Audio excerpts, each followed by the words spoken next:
Hello, everybody. Welcome to another episode of Unlocked, where we talk about unlocking the potential of you, the people you work with, and the people you do life with.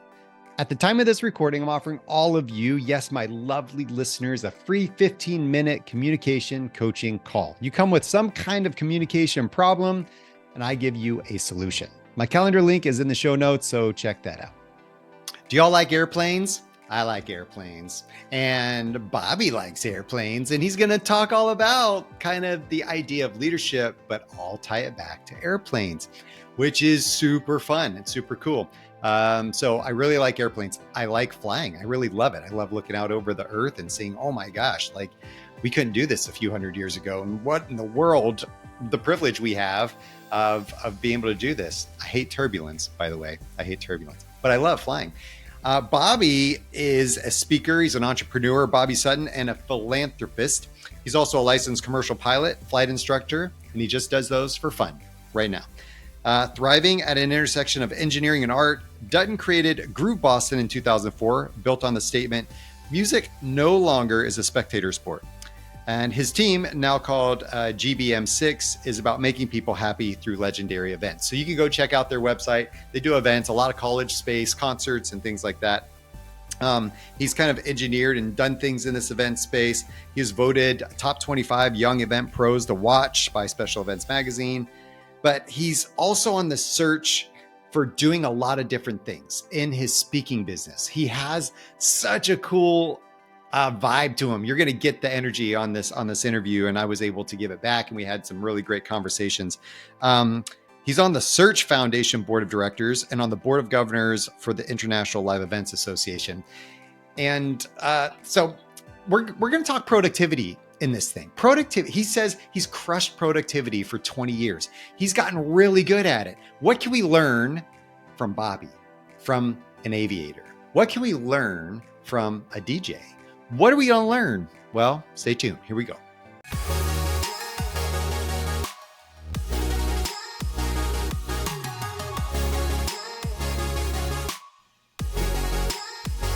Bobby Dutton, this is going to be probably way harder than killing a keynote speech for 60 minutes because we got to put all of our brilliance into 30 minutes. Okay, let's try. You going to be able to do that? Absolutely. Okay. I bet you can. All right. This is cool, man. I'm excited to talk to you, not only because I'm fascinated by aviation, but I'm fascinated by the fact that I don't really know if you're a pilot, an engineer, or a DJ. Yes. So, you know, all of those things. Yeah. Okay. Tell me about how, what? Where did that come from? Sure. Well, I think the common thing is I'm that curious kid grown up that needs to understand how everything works. And then once I understand how something works, I want to deploy it in a way that has an emotional impact. So I've always kind of thrived right where the engineering tech world overlaps with creative art and happiness and emotion and that sort of thing. And that is common through all the things that have kind of put me in my wheelhouse. The DJ piece was one of the first times I felt like I was doing what I was born to do. And it was because after a childhood trying to do everything, which is great, but not sustainable, I realized that I could be the tech guy pushing buttons and the performer choosing music and the entrepreneur trying to figure out how to get paid to push those buttons and make it a career and pay the rent. And that was fantastic. And that's what got me started in events. And now fast forward 25 years and I'm running an events company that's just crushing huge college concerts and having so much fun. And it's grown beyond the DJ thing into all the technical design and lights and lasers and stages and huge artists. And we just have so much fun doing it. And it's all about making people happy. So perfect example of tech deploying for emotional purpose. And then the airplane thing has always been my passion on the side. I have not done it professionally as my job just because I am nervous about taking something I love and, finding myself a disgruntled pilot that's doing it for the work. And I want it to be magic. So I've always held on to that, but it's nice to have a contingency plan. And in the pandemic, when events weren't going so well, at least for a little while, I used my passion for aviation to just level up stay focused, learn, grow, improve. And I ended up getting my commercial license and my certified flight instructor rating and my advanced ground instructor rating. So now I can fly planes. I've been a private pilot for years, but now I can teach people and I can understand the mistakes people will make as they learn and why those mistakes are happening and how to teach them those fundamentals and correct those mistakes. And it's been a fascinating journey. And now as a speaker, I'm kind of putting it all together and taking a step back. I'm letting my team lead without me. And I'm looking at how pilot thinking, which is something I've developed kind of for fun, has totally changed the way that I manage my time, the way I lead my team, the way I communicate with people. And it's been an absolute game changer. Now I'm excited to get out there and teach people about that. As a fellow keynote speaker, I am always jealous of the pilots. Really? Or like people that have like climbed Mount Everest 1,200 times. I'm going, dang it, I need one of those things, you know? So give me your pilot spiel, man. Like how, because, you know, leaders are listening to this show right now and they're going, okay, this is cool. Like I get another pilot analogy, but I want to hear like, what is the core of your message to leaders and teams out there? Great question. And I would say the most relatable thing for all of us is we're familiar with feeling stressed or overwhelmed. Everyone I ask at any conference in any industry, if you say, how are you? They say some version of so busy or man, just like crazy, you know, and they think they're telling me it's good, but I'm not hearing that. I'm hearing you're overwhelmed and you're not sure what's important right now. That's bad. Pilots would call that a dangerous scenario, right? Imagine if your pilot got on the PA before your flight and said, ladies and gentlemen, super busy up here. There's like 1 trillion buttons. I got to push all of them in the right order. The tower says there's restricted airspace. There's a thunderstorm out there. That wouldn't be comforting. So when I hear business leaders tell me how busy they are, I say, oh no, you need some help. And so that's what we can learn is how to prioritize. Pilots sound bored because they're focused, because they know the one button they need to push next and why. And if it doesn't do what they expect, they know exactly what to do about that. That's why they sound so calm and bored. Now, I don't think we should all be aspiring to sound bored as business leaders and innovators, but I do think we could learn something from that sense of control, that sense of I've trained for every version of this scenario, and I'm ready to comfortably lead 500 people through it, even if there's a crisis. It's my job to keep people safe, and I know how to do this. So when people ask how I am, I'd rather say, I'm great. I'm doing stuff I'm good at. I'm doing it well. I've spent time developing the skills I need to do it better. I know what information needs to get to which people at what time. I know what I'm going to be doing in a half an hour. And on Friday, if I get some downtime in the afternoon, I'm not going to feel buried in 1,000 emails that are all competing for my attention. We need to remember that we can't multitask as well as we think. It's a myth. We can do one thing at a time well. And that's what we need to learn from pilots. I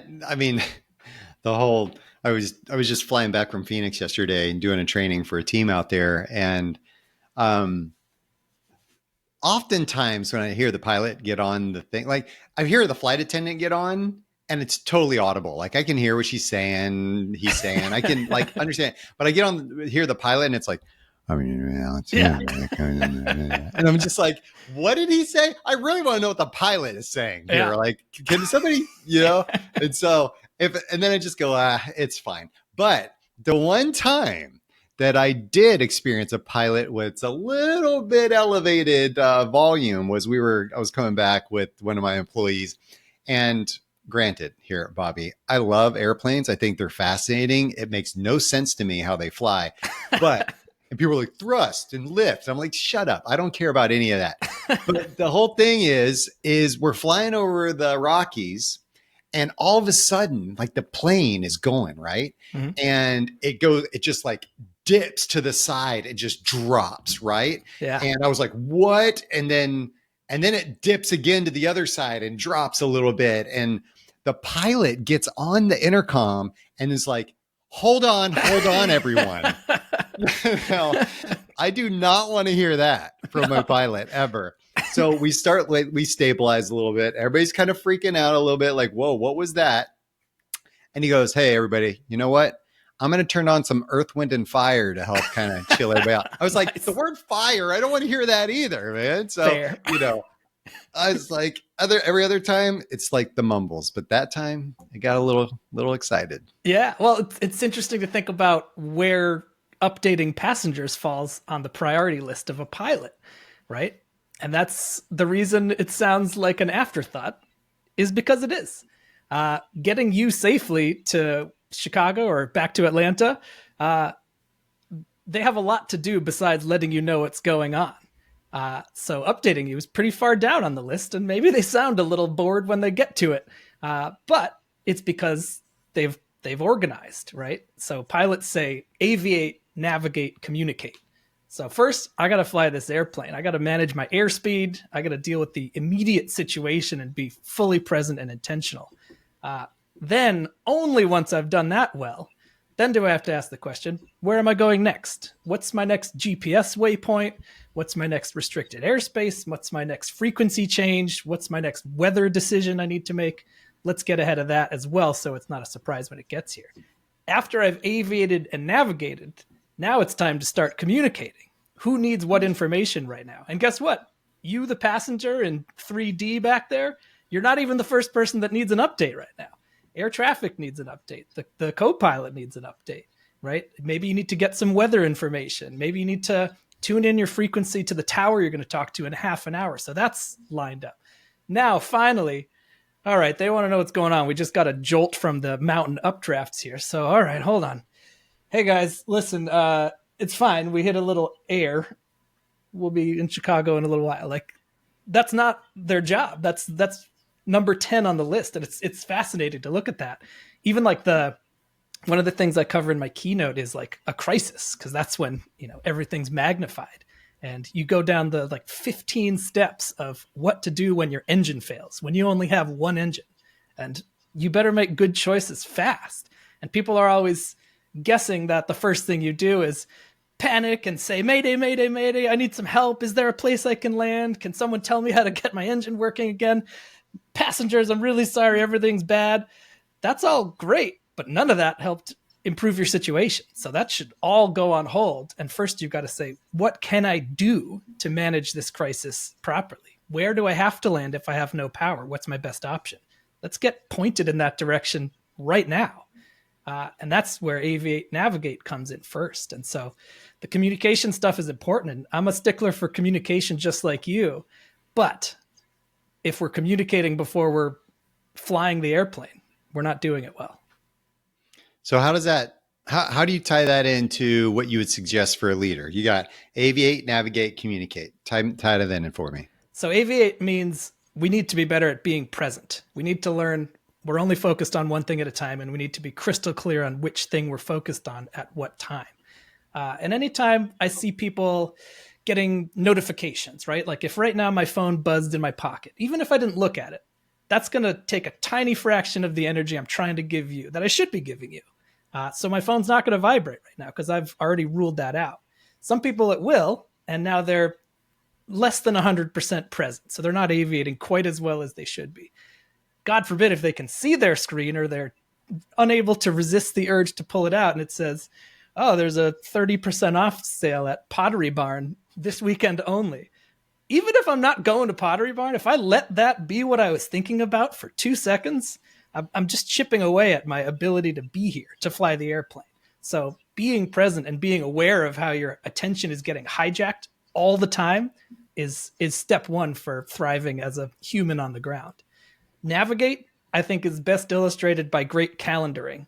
A lot of the people that tell me how busy they are or legitimately feel so busy, I doubt their calendar reflects their actual day. I bet their calendar has a bunch of things that should get done today, but I bet they also let their inbox dominate their time and steal their attention and reroute them into a whole bunch of different tasks because everyone else told them they were important.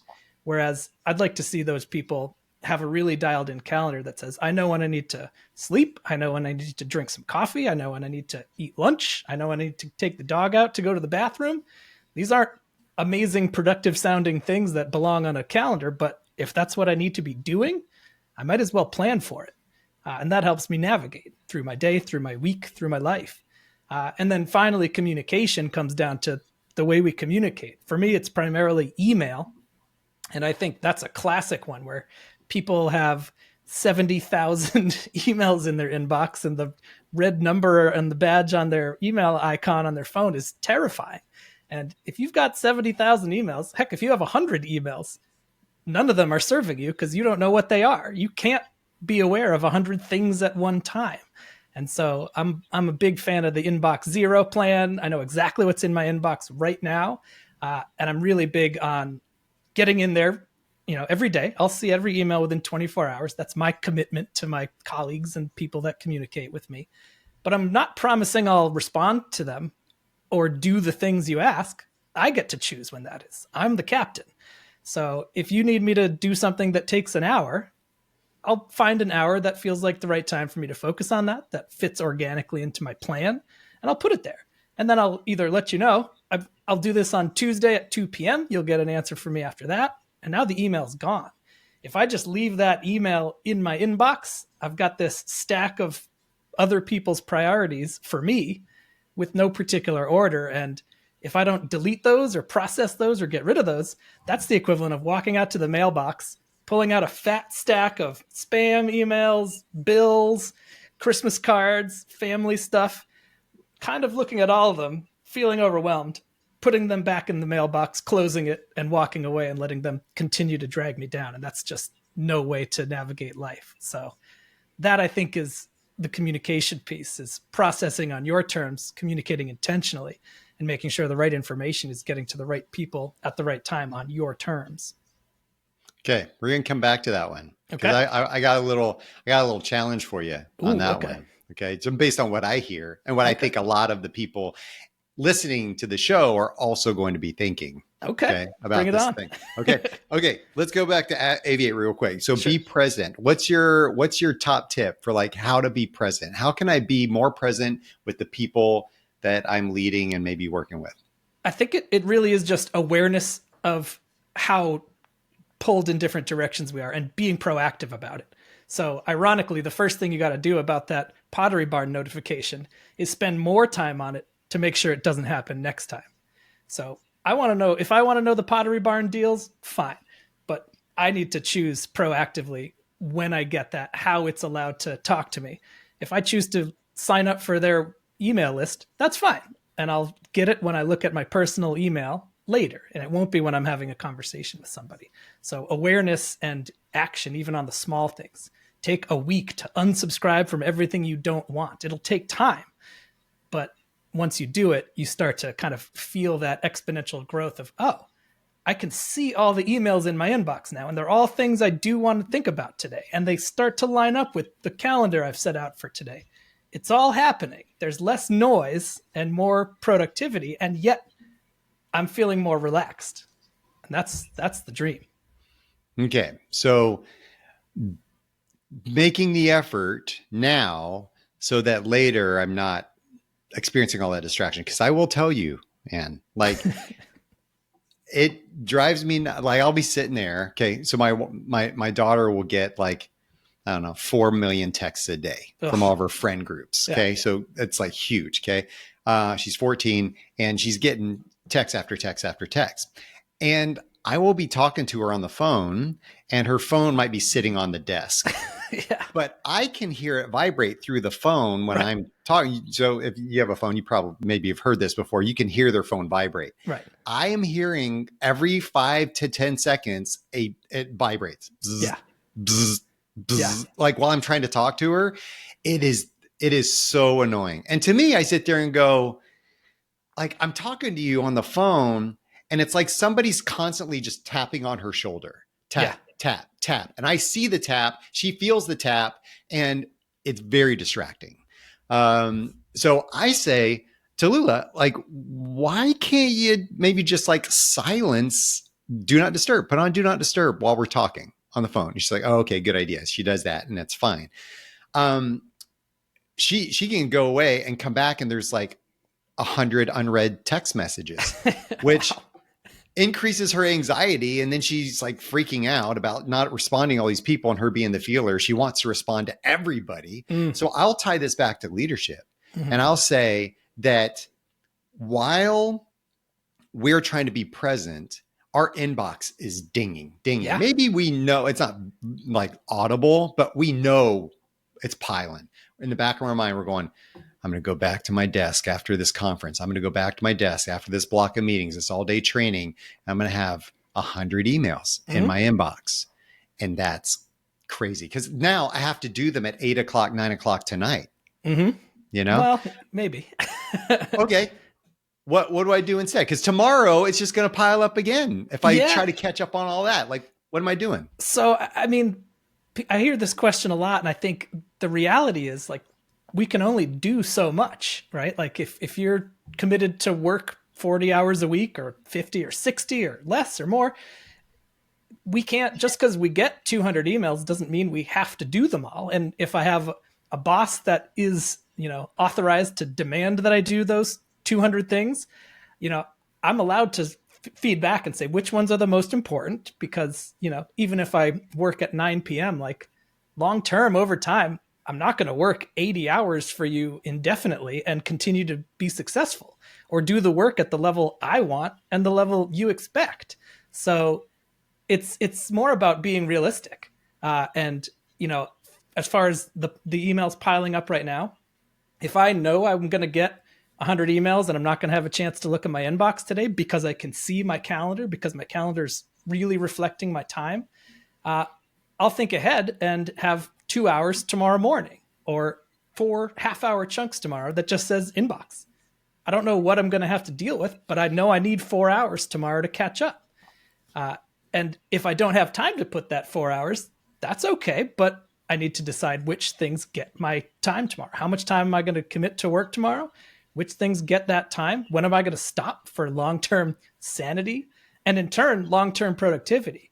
And as a result, when people email me, now they can expect Bobby's got this. He's going to do it at an appropriate time. He'll read it at an appropriate time, and he'll do the thing or respond thoughtfully with his full laser focus of attention when it's right. And I think now I get more done in a day than I used to in a week, just because of organizing that system of prioritizing. And that's been a game changer.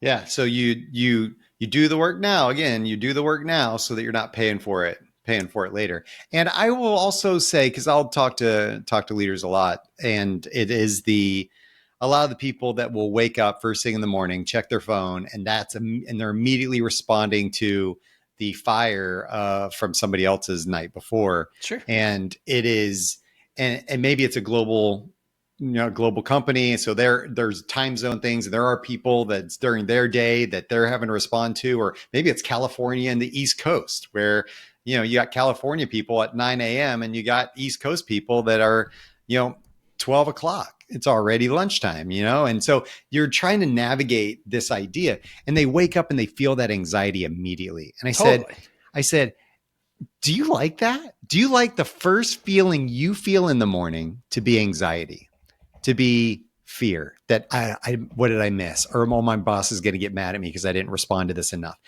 because you've trained them to believe that that's the first thing you're going to do. So right. What are you training your people to do? And then also, what are you teaching the people on your team that come after you?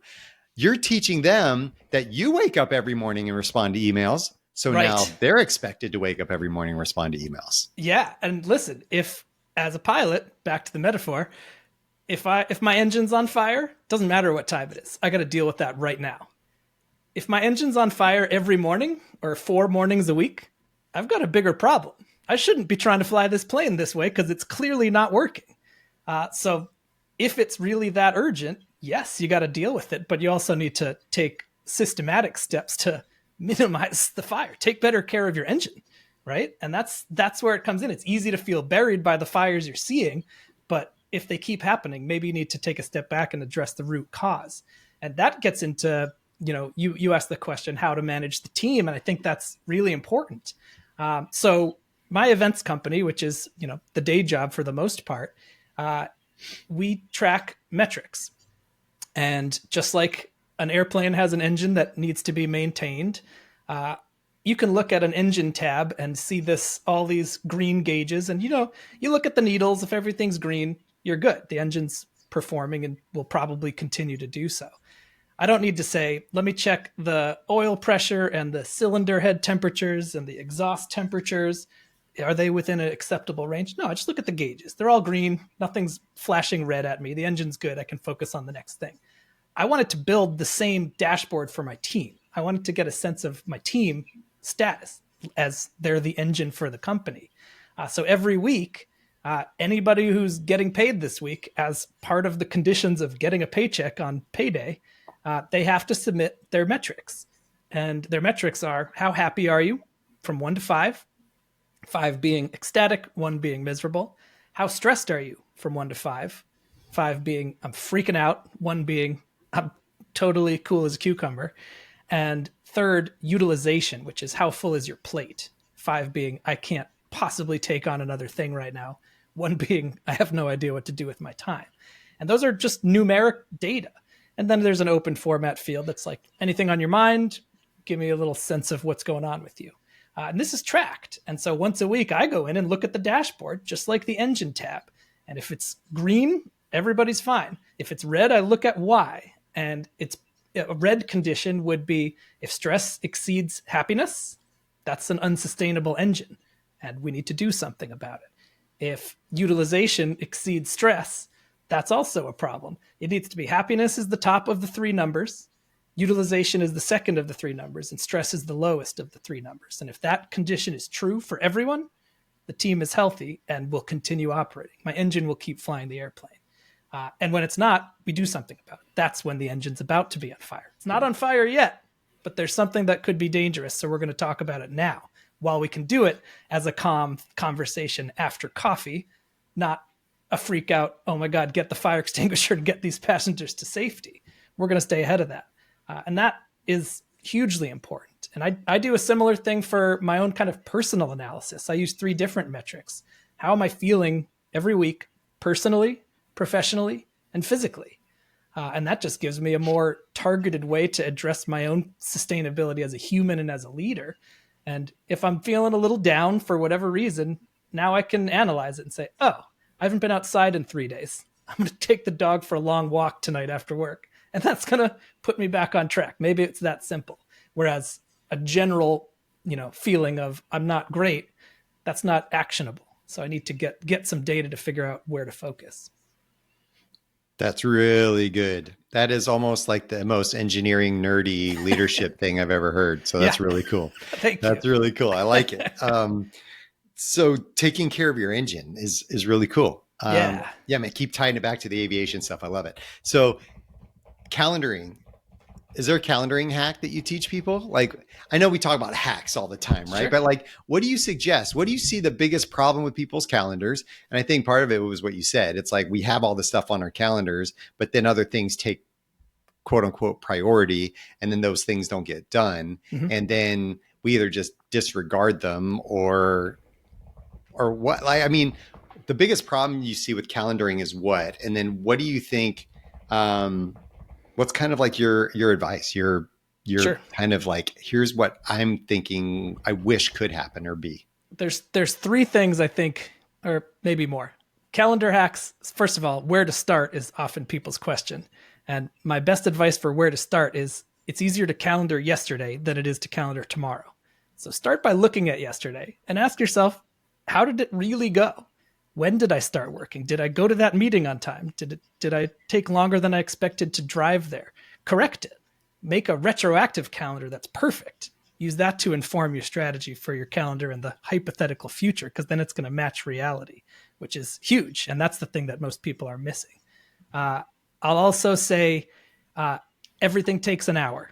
So if I had a meeting that should only take 20 minutes with the team, it takes an hour. It gets an hour on my calendar. That way, When it only takes 20 minutes, then I have a chance to go to the bathroom. Then I have a chance to grab another coffee, see the fire email that might have just come in, decide where that fits in my plan.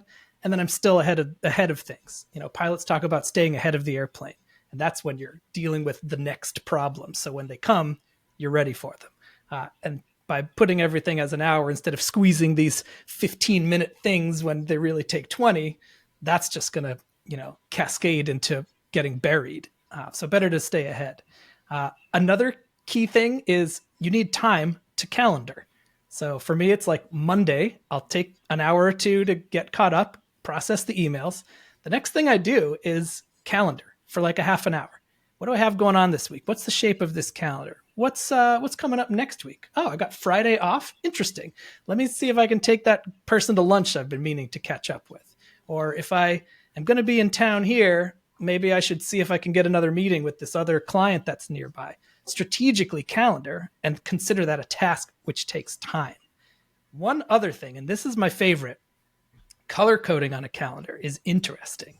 A lot of us do personal work, the kids, the family. These colors, give us a general sense of how we're flowing through the day. But if you're just one person, okay, yeah, you're going to focus on a personal thing and then a work thing, but it's just you going through. So why does that color change really serve you? I'm not sure that it does. What I like to do for color coding is get a glance at the calendar and understand which things must happen at these specific times. If I've got a team meeting and people coming over to sit down at 10 o'clock on Wednesday morning, that's locked. I can't move that. I can't skip that. I can't miss that. I can't go somewhere.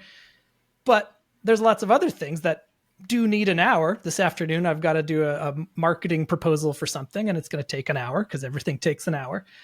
But it doesn't have to be at 2 o'clock. It could be at 4 o'clock if something important comes up at 2. So the color coding I use tells me I've got 8 or 9 hours of stuff I want to do today because of my intentional plan. These things are at these exact times, and these ones are fluid. These I could shove around. I can adjust if I want to. I can move them to tomorrow. And that is huge because it still tells me I'm trying to do this much stuff today. And this is realistic for my list of things I want to get through today, as opposed to all day appointments or things on a list that just say, at some point, I need to do this thing. Great. But what if there's 15 of those things and they'll take an hour? Are you going to work a 15-hour day? Maybe. Probably not sustainable. But this way I can look at my calendar and say, what's my capacity? This week I'm at about 80% capacity. Next week I'm about 60.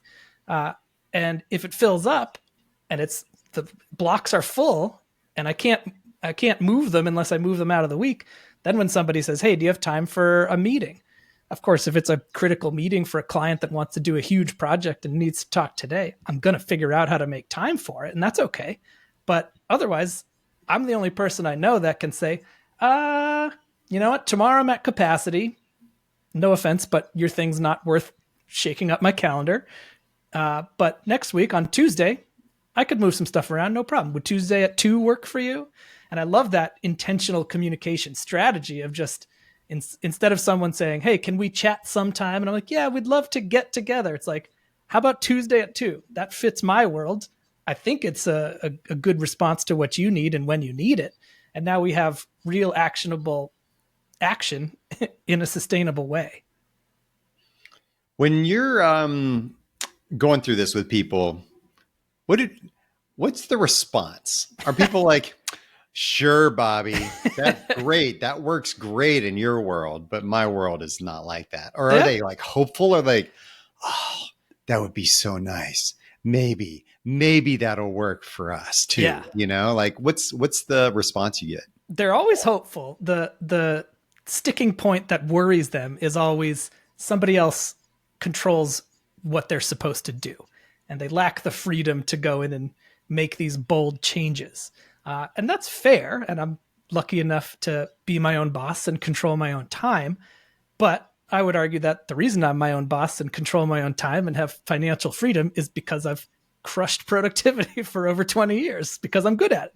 And there's something to be said for that. And so the response I encourage people to consider is to tell your boss, like give them the airplane metaphor. Like, I need to make sure I'm effective with a working engine that's being taken care of long term. I want to take care of my team.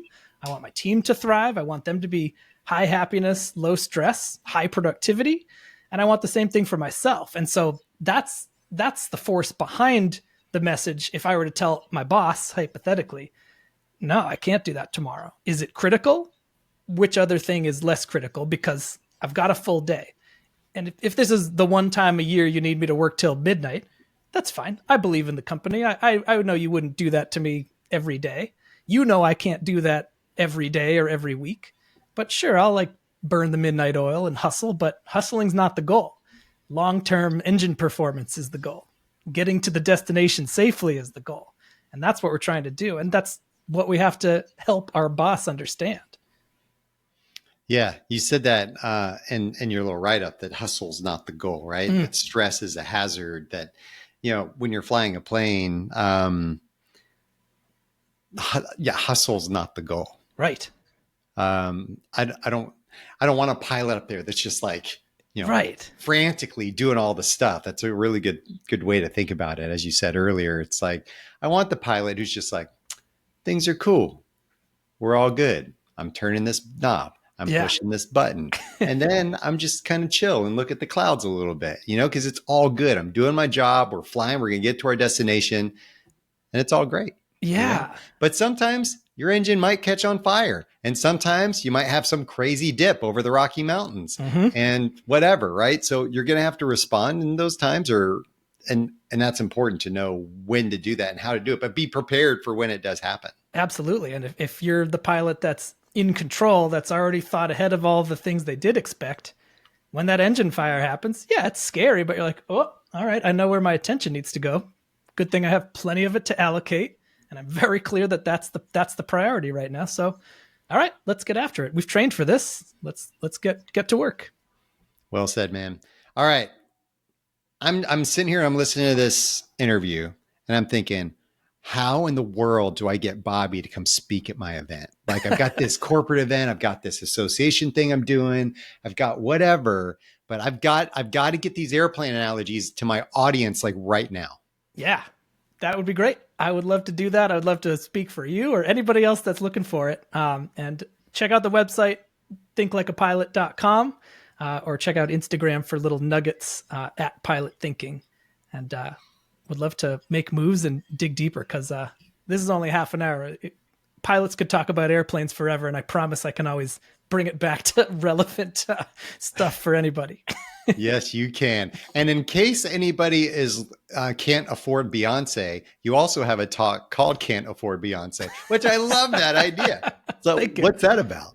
Oh, man. So that was kind of what put us on the map as an events company.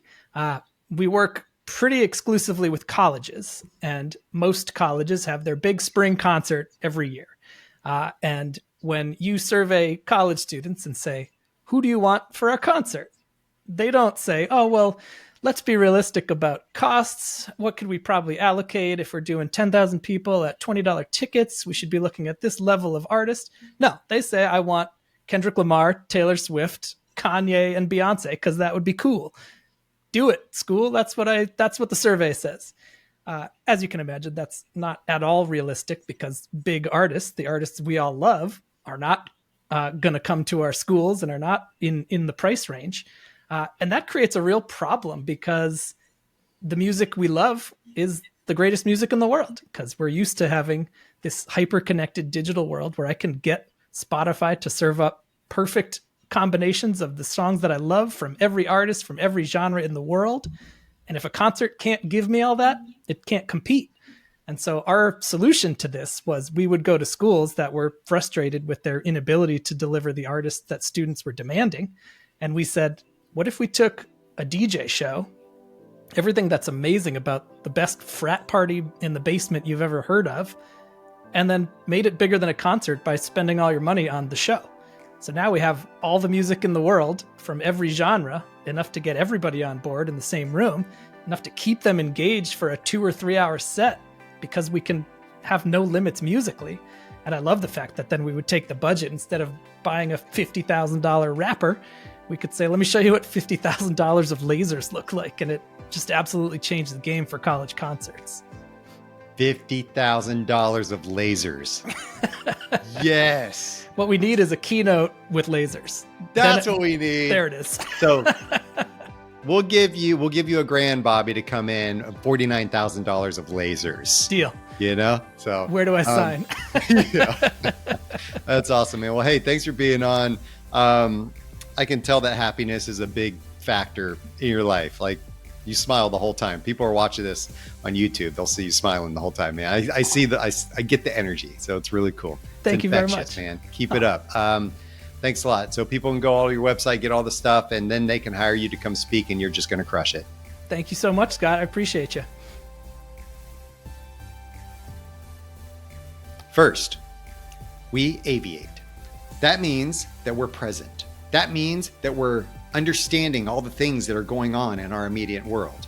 Then we navigate. We navigate, which means where am I and what am I doing next? So we start to plan, we start to observe and put into action some of those things that are going to happen so that we are prepared when, some of those engine fires do happen. Then we communicate. We communicate who needs to know what next. And communicating effectively, I think, is the foundation of where we're going to go. Okay, so we've got aviate, navigate, communicate. And the little tips he gave us throughout here was really great, because I love the big picture ideas and the thinking and all of the metaphors and all the stuff that we learn. But really, how do we put this into action? I love that, y'all. You know that, right? And how do we use these things in our daily life is really, really important. So I'm grateful that he was able to share those tidbits with us. And if you run events, if you know event planners, if you know somebody out there who's looking for a speaker, I'm telling you, Bobby has a great vibe, and he will crush it for you. If you want to find out more information about me or check out the show notes where there's going to be more information and links to the things referenced in this episode, visit skotwaldron.com. And lastly, I'm asking for a little bit of love, just a little bit. So please take a moment, follow, rate the show. The algorithms like that. It helps me get the word out. I really appreciate it. Thank you. And until next time, stay unlocked.